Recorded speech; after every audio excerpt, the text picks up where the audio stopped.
All right, good morning. It looks like it's going to be a beautiful day today.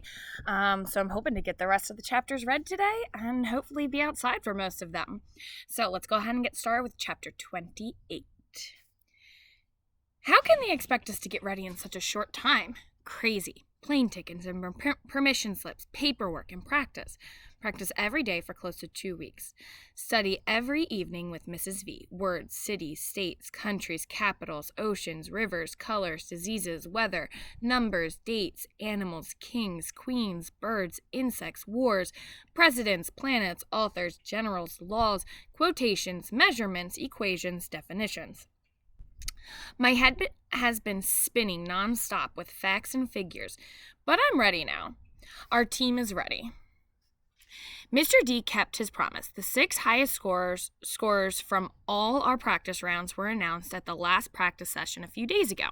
Of course, just like the other kids, I'd been keeping a mental tally of everybody's points, so I was pretty sure I'd be one of the on-air contestants, not an alternate. Mr. Deming also glowed with anticipation as he made the announcement. He paced nervously. A little more and the man would be dancing. "Here we go," he said. "I feel like I need a drum roll or something." "Read the list, please," Connor shouted impatiently. Mr. Deming said slowly, "The 6 members of the championship Spalding Street Elementary School quiz team are..." He paused. I thought Connor was going to throw something at him. "Rose, Connor, Melody, Elena, Rodney, and Molly. Claire and Amanda will be our alternates." "I'm an alternate?" Claire gasped. "Molly beat you by 2 points, Claire," Mr. D explained, "but you still get to come with us and cheer us on and tour the city." "Chloe, sit down." Chloe has come to join us. I don't think I can turn the camera. Let's pause for a second. And she has decided she's going to sit on top of the table to join us. So, all right. So anyways, Claire is not happy. "Molly beat you by 2 points, Claire," Mr. D explained, "but you still get to come with us and cheer us on and tour the city." "But it was me who helped her study," Claire said, outrage in her voice. "That is so not fair." I just shook my head and smiled a little. There is so much Claire doesn't know about stuff not being fair. Molly looked smug and not at all sorry. Her mother came to pick her up and the practice was over. "The competition is tomorrow, Thursday evening. Assuming we win, we'll have the Good Morning America appearance on Friday, followed by a trip to the White House. More sightseeing in D.C. is planned for Saturday. Then we come home on Sunday. On Monday, hopefully, we'll return to school as national champions with a trophy. So tonight we pack. I've never been on a trip away from home before, so we have some serious planning to do. I feel crazy excited, crazy nervous. Dad bought me a bright red suitcase with wheels. It smells like the inside of a new car. Touching it makes me smile. Mom and I went shopping yesterday, something we don't get to do much anymore. She let me choose a couple of new outfits with jeans, none of those practical baggy sweatsuits for this trip. As we rolled down the mall, we passed a card shop. I had a brainstorm and tapped out on my board. "Go in. Get card, please." "For whom?" Mom asked as we wheeled in there. "Catherine," I typed, "to thank her for helping me get ready." "How very grown-up of you," Mom said, clearly pleased. "One for Mrs. V, too?" I tapped out. "Absolutely." The card we found for Mrs. V could not have been more perfect. The front was completely covered with hundreds of oranges except for one blue one in the middle. Instead it said, "You're 1 in a million. Thanks." "She'll love it," Mom said. For Catherine, I picked out a card that showed a desk full of computers and MP3 players and video games and a young woman connected to all of them with earphones. It read, Glad you're always there to plug into me. Thanks for all you do." You couldn't have designed those better yourself," Mom said as she paid for cards. "Yep, pretty perfect." Around 7 o'clock, the doorbell rings. It's Mrs. V coming over to help with the final packing preparations. She and Mom make a great team. I've made a checklist according to Mr. Dimming's suggestions, Mom says. Black skirt and white blouse for the competition. Check, Ms. V says as she neatly folds those two pieces into my suitcase. Check, Penny mimics. Extra white blouse, just in case, Mom says. Great idea, Mrs. V replies, nodding. Mom carefully folds in 2 more shirts and my favorite pair of jeans. Comfortable outfits for sightseeing in Washington, spending money for souvenirs, sunglasses, camera. Check, check, check, Miss V repeats. Pajamas, toothbrush, deodorant, hair clips. All there. A warm jacket, no telling what this weather will do. Check, Penny cries. Power pack for MediTalker, extra batteries, tissues, and wipes. Got it. Umbrella. For you or for Melody? Miss V asks with a laugh. Do you have your bag packed yet? Yeah, I'm just about ready. I'm nervous too, Mom pauses. You're the best.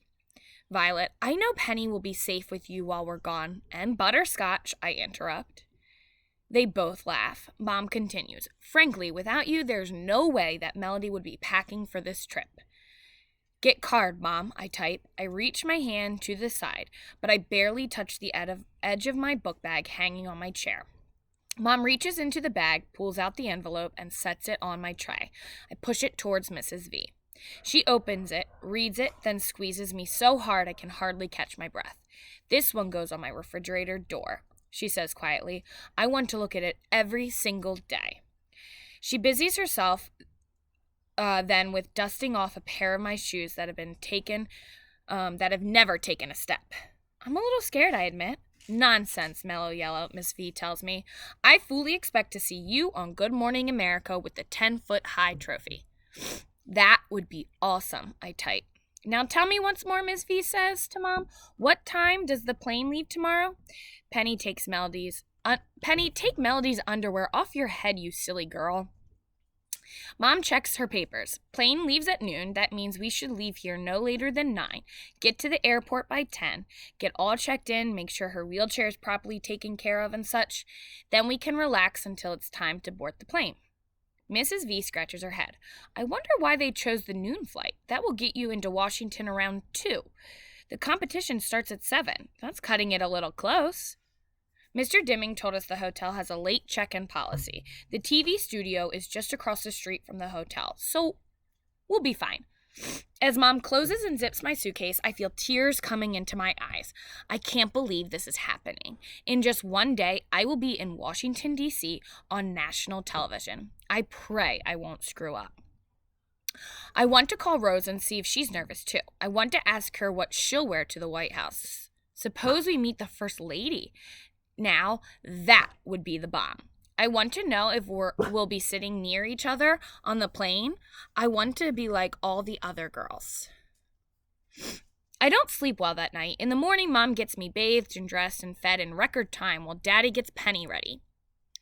Go see plane? She asks repeatedly. Fly, wee, Dad says as he flies her around the room in his arms. She loves it. We head outside and Mrs. V hurries over, camera in hand. She snaps pictures of me getting strapped in, my suitcase being loaded, and my brave and hopeful victory smile. Then she does it all over again with Dad's camcorder. Now we'll never be able to forget this morning. Penny darts about chasing Butterscotch, running in circles around the car, which has been washed and shined.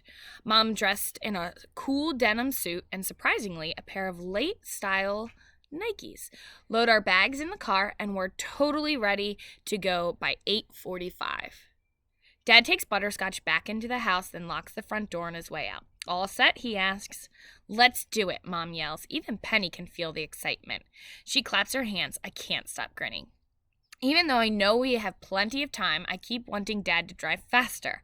I'm so afraid we'll miss the plane, or that we forgot my ticket, or that I'll throw up, we'll have to go back home. At the airport garage, we have no trouble finding a row of empty handicap parking spots. We unload my chair, our bags, and Penny and Doodle, and Mrs. V snaps more photos. It seems like hours, but in minutes we're at the check-in gate.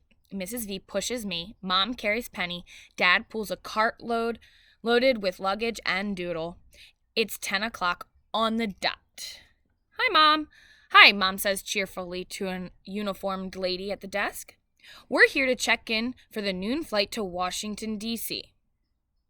She hands the lady our tickets. The noon flight? The woman replies with a frown. She types and clicks, purses her lips, then types some more. Finally, she looks up. I'm sorry, ma'am, but that flight has been canceled. We've had loads of cancellations today. A late winter snowstorm in the Northeast has caused backups all over. Canceled? My stomach starts to gurgle. Snow? Mom's voice sounds thick, but the weather here is sunny and clear. They've got 5 inches on the ground in Boston already, and more is predicted for this afternoon further south.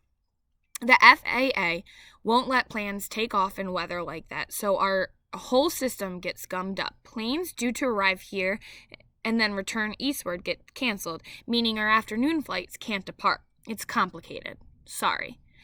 The desk agent continues to type rapidly. She tells Mom, I can get you and your daughter on the next direct flight out. However, it leaves here at 7:23 p.m. and will get to Washington at 9:07. The Weather Service has predicted that the storm system will have fizzled by then, so we can start getting folks where they need to be. Actually, tomorrow it will all be rain. My heart is thudding now. Would you like me to rebook you now? She smiles cheerfully. She doesn't get it. But the competition starts at 7, Mom mumbles weakly. Excuse me? I didn't hear you, the desk agent says. I can't breathe. Mom speaks a little louder. What about the rest of our group? We're traveling together, a group of school children, a quiz team, actually. They were also booked on this flight. We've got a competition this evening. Oh, I remember those kids. They were here early this morning. Great group, so polite and well-mannered. They told me all about the competition and the huge trophy they might be bringing home. They came early? Mom croaks. It seems they all went to breakfast together, then came straight here. It's a good thing they did, too, or they wouldn't have gotten out. Where are they? Oh, they got switched to the 9 o'clock flight, the last eastbound plane to get out before flights started getting canceled. They had to run down to the gate, but they made it just in time. I made sure of it. She looks down at her computer. Yes, the flight left about an hour ago. They're gone, Mom whispers. I feel like I'm going to choke. Are you and your family going to D.C. to cheer them on? The woman asks. She still doesn't get it.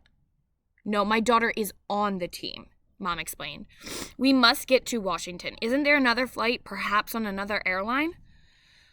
The woman looks at me and blinks. She's on the...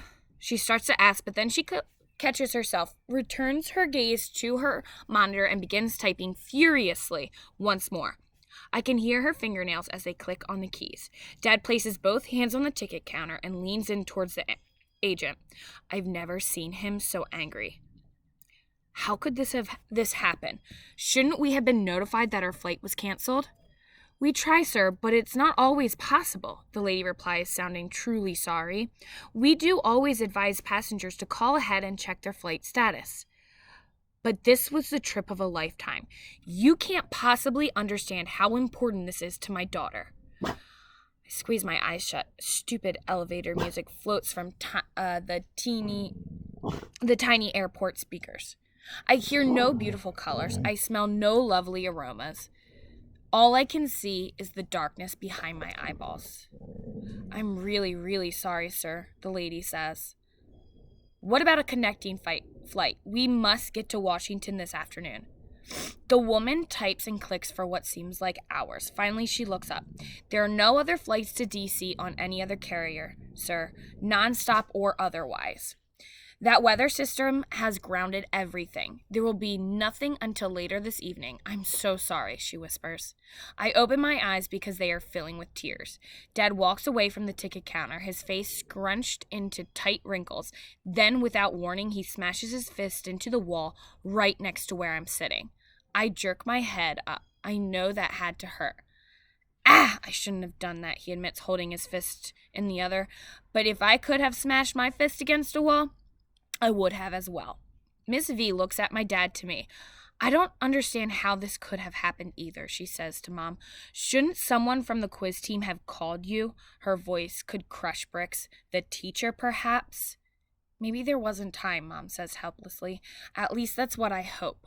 Surely they wouldn't have left her behind on purpose. I still have not taken one deep breath. I really do apologize, ma'am. The gate agent finally says, I've even checked airports in nearby cities. There are no flights out of the area until this evening. I have plenty of seats on the 7 o'clock flight if you'd like me to book you. No, thank you, Mom says quietly. It's too late. The entire airport feels like a vacuum to me. No sound, no voices, no air. Mom walks slowly toward me. I sit there in my new blue and white outfit with new matching tennis shoes next to my new shiny red suitcase, feeling very, very stupid and angry. How could they do this to me? And helpless. I hate feeling like this. Like when I was little and got stuck on my back like a stupid turtle, there was nothing I could do. Nothing. How long does it take to drive to DC, Miss V asks. I don't even look up. I know the answer. 10 hours at the very least, Dad replies with voice soft. Go fly airplane? Penny asks. No flight today, Dad says, touching her gently on the head with his good hand. Mom rolls me over to the bench on the other side of the check-in area. She kneels down in front of me. She's crying. I don't think I'll ever breathe again. Mom hugs me, and it's gonna be okay. Mom hugs me. It's gonna be okay, sweetie. You're still the best, the smartest, the most wonderful girl in the world. Somehow we're gonna get over this. No, I won't. Miss V wipes her eyes as well. She's sitting on the bench and takes both my hands in hers. Oh, baby girl, I know this is hard, but there is just no way to get you to Washington. I just sit there. The morning started out like crystal, but the day had turned to broken glass. Holy moly. I did not expect that, and my heart is breaking for Melody right now.